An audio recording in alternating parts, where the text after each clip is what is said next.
मरकज ने supreme court से कहा कि सियासी जमातें इलेक्शन से कबल जिन नवाजिशों का ऐलान करती है वो मुआशी लिहाज से तबाहकुन होती है।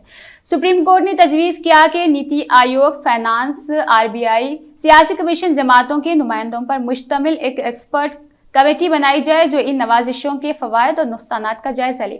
अदालत ने माना कि ये संगीन मसला है। सॉलिसिटर जनरल तुषार मेहता ने मरकजी हुकूमत की नुमाइंदगी करते हुए कहा कि राय दहिंदों को लुभाने के लिए इलेक्शन से कबल जो ऐलानात किए जाते हैं वो राय दहिंदों के फैसले पर असरअंदाज होते हैं, लेकिन मुल्क मुआशी तबाही की तरफ बढ़ता ही चला जा रहा। उन्होंने कहा कि इलेक्शन कमीशन को इस मामले में अपना दिमाग इस्तेमाल करना चाहिए।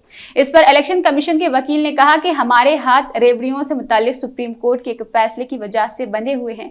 एक और वकील ने कहा कि मिसाली मंशूर बने और सियासी जमातें बता दें कि रियासत पर कितना खर्च है।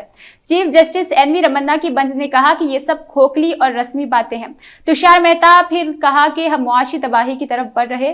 चीफ जस्टिस ने कहा कि ये संगीन मसला बन गया है। इलेक्शन कमीशन और मरकजी हुकूमत ये नहीं कह सकते कि वो इस मामले में कुछ भी नहीं कर सकते हैं। उन्होंने कहा कि हुकूमत और इलेक्शन कमीशन को इस पर गौर करना चाहिए और तजावीज़ात पेश करने चाहिए। चीफ जस्टिस ने सीनियर वकील कपिल सिब्बल से तजावीज़ मांगी जो एक और मामले में कमरे अदालत में मौजूद थे।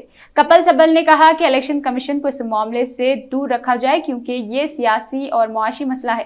पार्लियामेंट में इस पर बहस होनी चाहिए। बेंच ने कहा कि कोई भी सियासी जमातें रेवड़ियां छोड़ना नहीं चाहेगी। ये सारा पॉलिसी मामला होता है और सभी को बहस में हिस्सा लेना चाहिए। फाइनेंस कमीशन, सियासी जमातें सभी इस ग्रुप का हिस्सा हो सकते हैं।